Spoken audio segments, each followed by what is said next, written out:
ना जाने मेरे माँ बाप को भी क्या सूझी जो तुम्हारे साथ रिश्ता जोड़ दिया। जिंदगी नरक बन गई है। मैं यहाँ 2 कमरे के घोंसले में रहती हूँ और इनके माँ बाप ठाठ से कोठी में रहते हैं।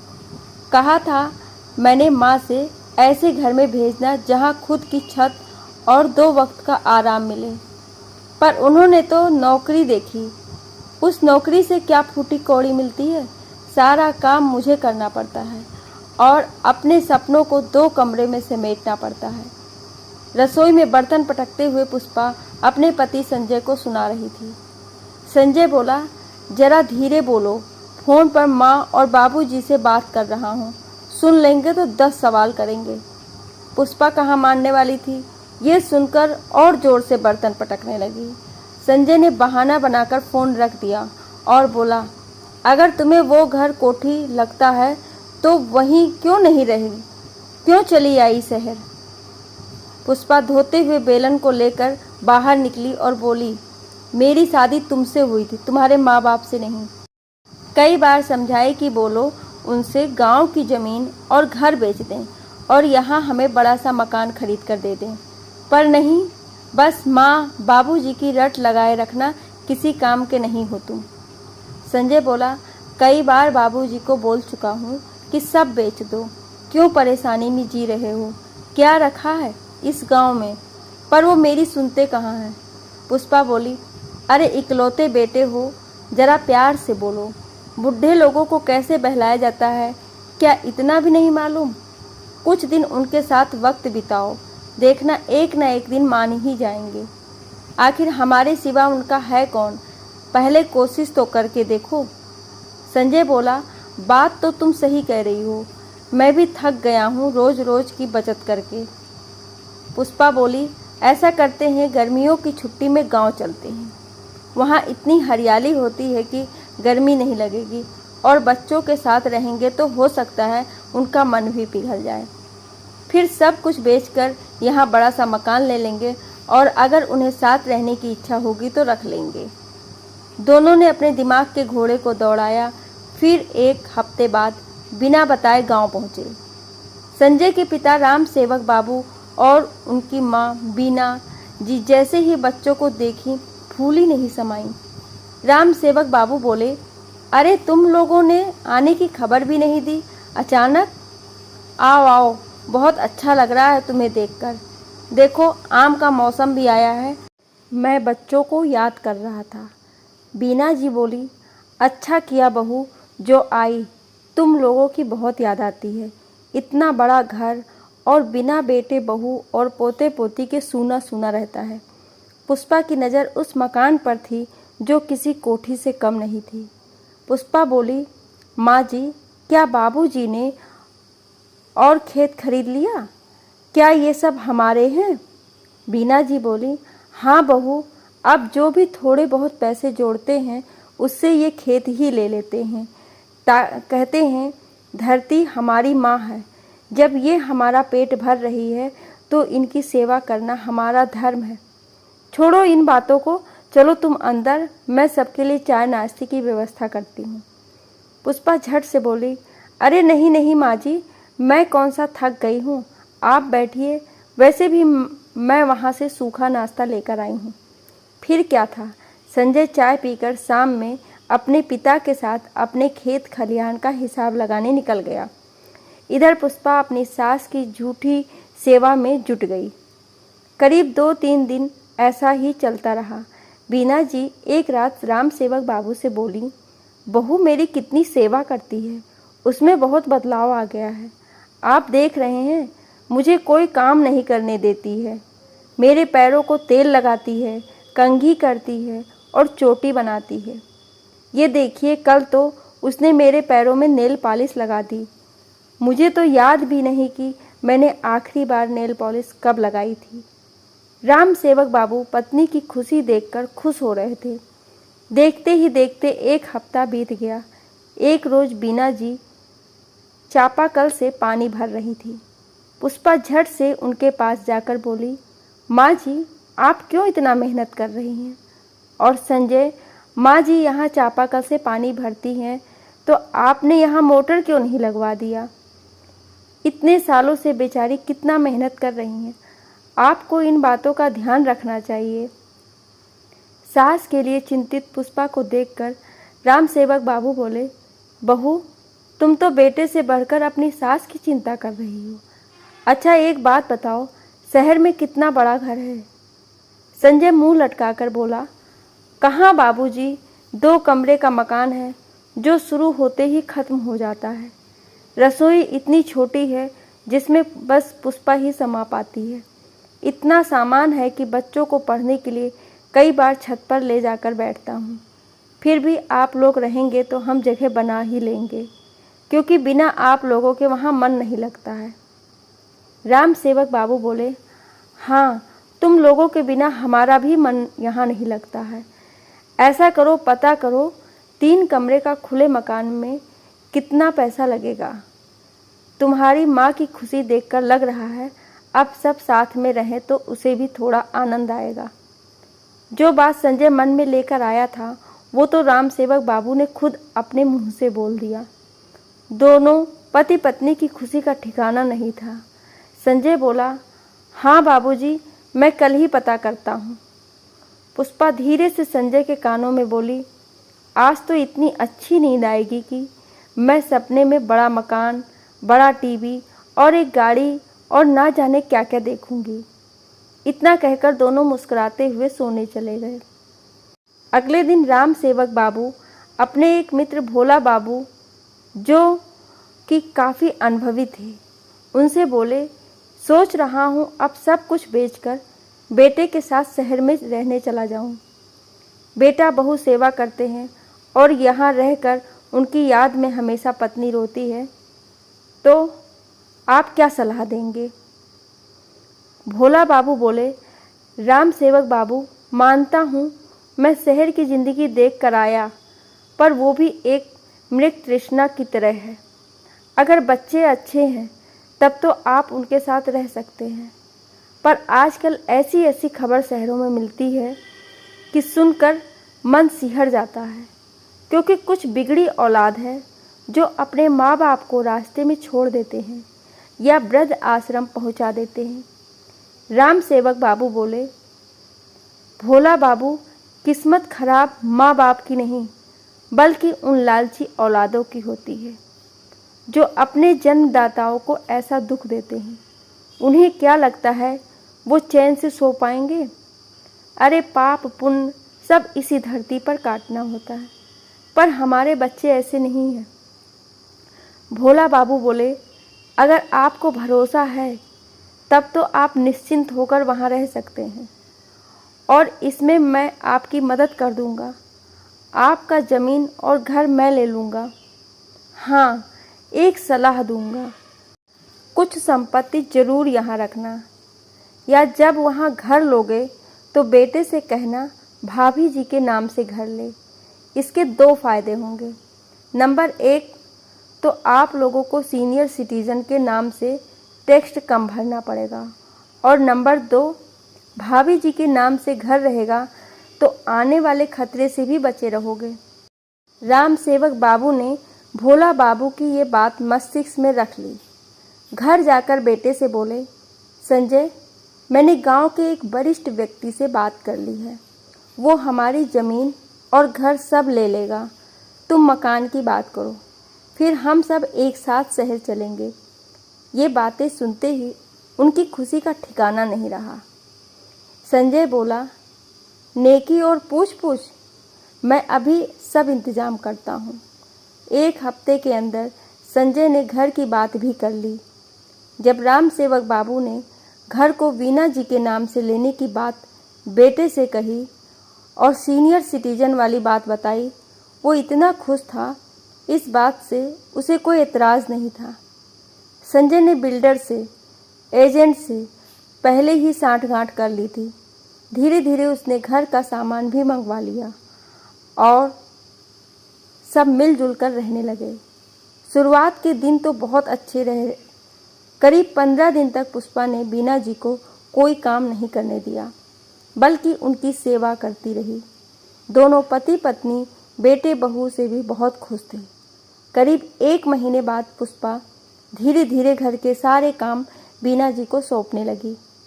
बच्चों का टिफ़िन बनाना, घर की साफ सफाई खुद क्या करती, मशीन में कपड़े डाल देती, फिर उन कपड़ों को सुखाने के लिए भी बीना जी से कहती।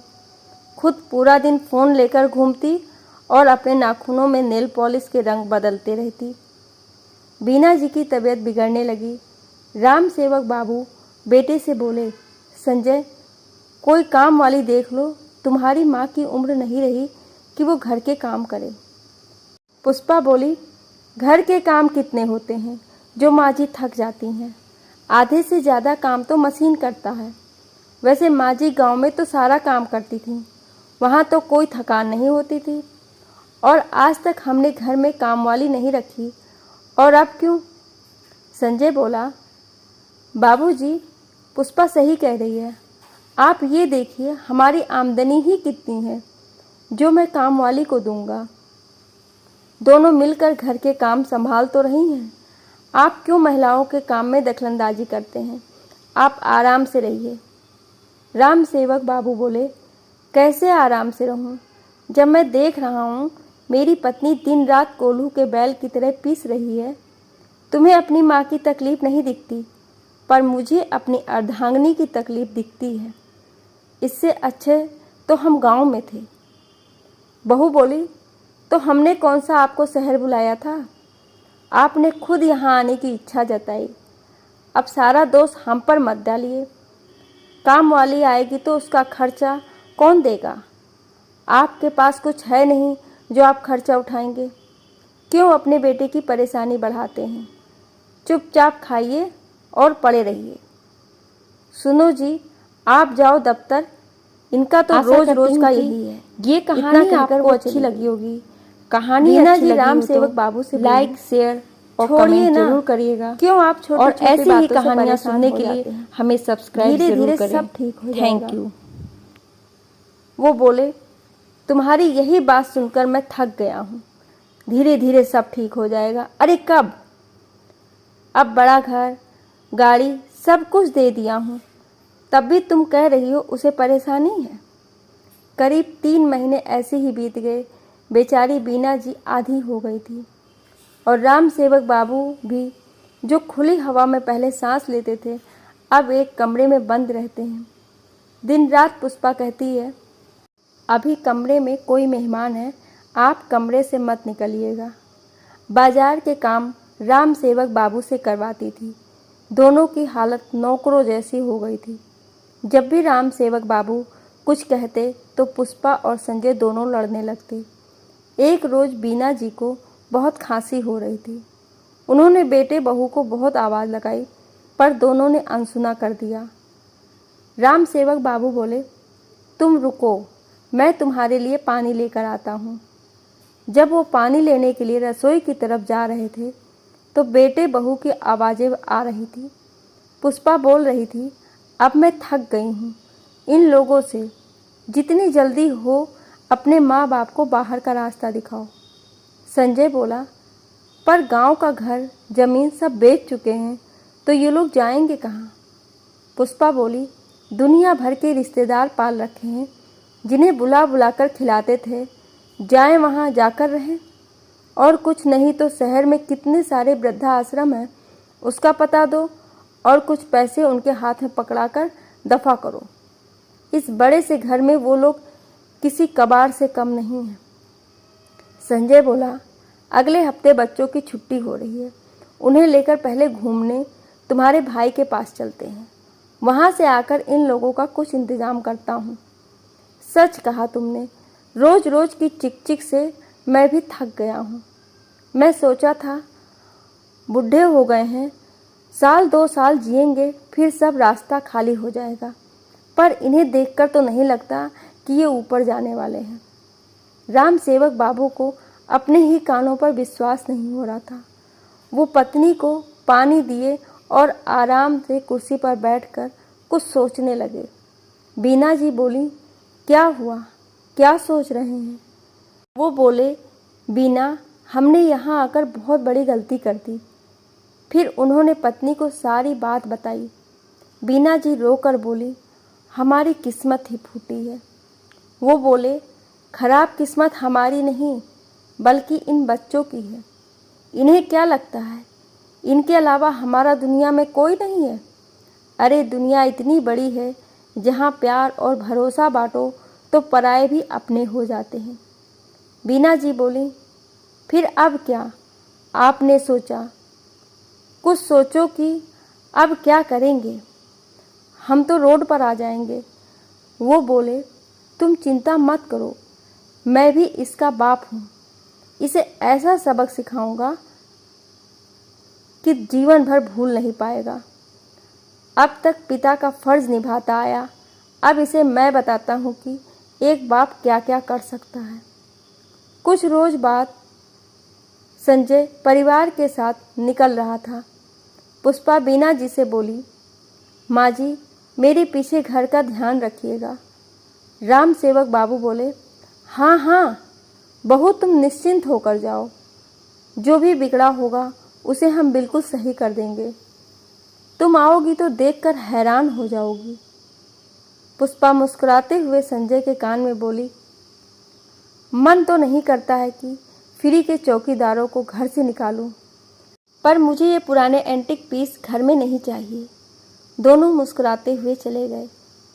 इस बीच राम सेवक बाबू ने वहाँ की सारी घटना भोला बाबू को दी।